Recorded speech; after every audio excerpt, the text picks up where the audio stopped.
Someone finds a jacket online for $80, applies a 20% off discount code at checkout, feels genuinely good about the deal, and completes the purchase for $64. A month later, they see the exact same jacket on the exact same website, listed at $70 with no code needed at all. The discount didn't save them $6. It cost them $6 more than simply waiting would have. This isn't a rare pricing mistake or a one-off glitch on a single website.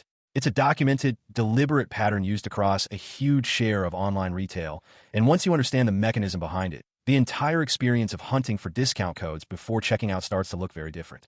It's a strange thing to realize that the small victory of finding a working code before completing a purchase might not have been a victory at all, but a step that was quietly built into the price from the very start, waiting for someone to go looking for it. Discount codes feel like a reward for being a savvy shopper. A small win earned by taking 30 extra seconds to search brand name discount code before hitting purchase. Entire browser extensions and websites exist specifically to auto-apply these codes for people, treating the discovery of a valid code as a kind of victory. And retailers know this feeling extremely well, which is exactly why so much of modern e-commerce pricing is built around it. According to research published by pricing strategy consultants and retail analysts, a significant portion of online retailers use a pricing technique commonly called everyday high, frequently discounted pricing, where a product display base price is set higher than the price the retailer actually expects most customers to pay, specifically because near-constant promotional codes, seasonal sales, and email discounts are baked into the business model from the very beginning. The base price on the page was never really the price. It was the anchor. This matters more than it might initially seem, because it reframes an entire category of consumer behavior most people consider financially savvy. Spending time hunting for a working promo code feels productive, almost like a small research project that pays off. But if the code being found was already accounted for in how the retailer priced the item in the first place, the time spent hunting isn't uncovering hidden value. It's simply retrieving the price the retailer expected a large share of customers to eventually pay all along. Let's start with the basic mechanics of how this pricing structure actually gets built, because the process is more deliberate than most shoppers assume. A retailer sets a product's listed price not by calculating cost plus a target profit margin and stopping there, but by calculating cost plus target margin plus enough additional markup to comfortably absorb a regular cycle of 10, 20, or 30% off promotions without ever selling a loss.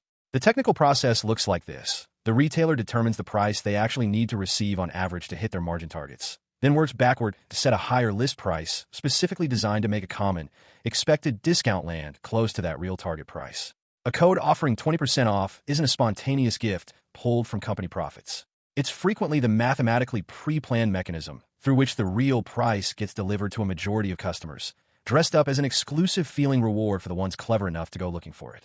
This is where an invisible psychological mechanism takes over, one that behavioral pricing researchers refer to as the anchoring effect. When someone sees $80 first, then $64 after a discount, their brain doesn't evaluate $64 against some independent sense of the jacket's actual worth.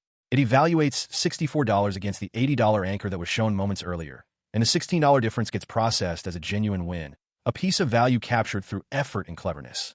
The invisible part is that the $80 anchor itself was never a neutral, cost-based number waiting to be discovered.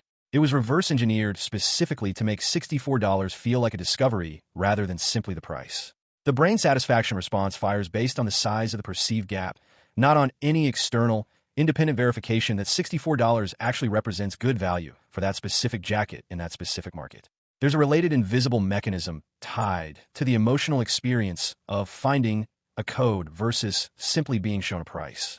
Applying a discount code activates a small sense of personal accomplishment, similar to the feeling of successfully negotiating, even though no negotiation with an actual human ever took place. This feeling makes people meaningfully less likely to comparison shop further, because the purchase already feels like a one negotiation rather than a starting offer. Retailers benefit twice from this structure. First, from customers who never bother finding a code and simply pay the inflated list price directly, and second, from customers who do find a code and walk away feeling clever. Both groups often paying a price the retailer calculated in advance to be comfortably profitable either way. Two real-world patterns make this concrete. Multiple pricing studies of major online retailers have found that certain product categories, especially furniture, mattresses, and electronics accessories, are almost never sold at their displayed list price, with the real transaction price consistently landing somewhere between the promotional or discounted price shown during frequent sale periods, which occurs so regularly that the full list price functions less like an actual selling price and more like a permanent reference point for comparison. A second pattern shows up in the timing of promotional emails themselves. Retailers using automated marketing platforms frequently trigger a discount code, offered specifically when a shopper abandons a cart without completing checkout, a behavior tracked in real time, which means the exact size of the discount someone receives can depend less on any special event or holiday, and more on how close the system calculates that shopper was to walking away entirely. In practice, this means two different customers can be shown two different special discounts on the exact same item within the same afternoon, not based on loyalty or timing luck, but based on how hesitant each of their individual browsing behaviors signaled them to be. This challenges the common assumption that a discount code represents money genuinely being given up by the retailer in exchange for the customer's loyalty or savvy shopping behavior. In reality, a meaningful share of discount codes function as a pricing delivery mechanism rather than a true price reduction, engineered specifically to make an already planned price feel like an earned deal. The friction point isn't dishonesty in a strictly legal sense. List prices are usually real prices someone could technically pay. It's that the entire emotional experience of getting a deal has been separated from any independent measure of whether the final price actually represents good value in the broader market. Zoom out, and this same anchor-then-discount structure shows up far beyond individual discount codes. Car dealerships often start negotiations from a sticker price deliberately set above what the dealer expects to accept, making a discount negotiated down to the actual target price feel like a personal win for the buyer. Subscription services frequently display a crossed-out regular price next to an introductory price that, in practice, almost everyone actually pays, making the crossed-out number function purely as a comparison anchor rather than a price anyone regularly encounters.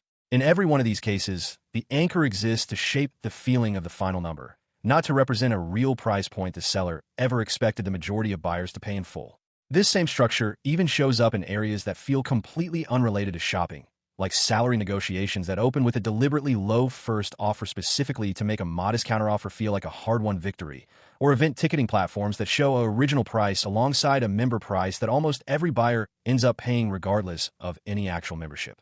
The specific product changes from case to case, but the underlying mechanic stays remarkably consistent. Show a number first, then show a smaller number, and let the gap between them do the emotional work that the actual value of the product was supposed to do on its own. So the next time a discount code makes a purchase feel like a clever win, it's worth remembering what that number actually represents. The $80 price and the $64 price were likely never in genuine competition with each other inside the retailer's actual margin calculations. Both numbers were probably planned together from the very beginning, specifically to produce the feeling you just experienced. The deal was real in the sense that money changed hands correctly. It just wasn't discovered. It was delivered on schedule, exactly as designed.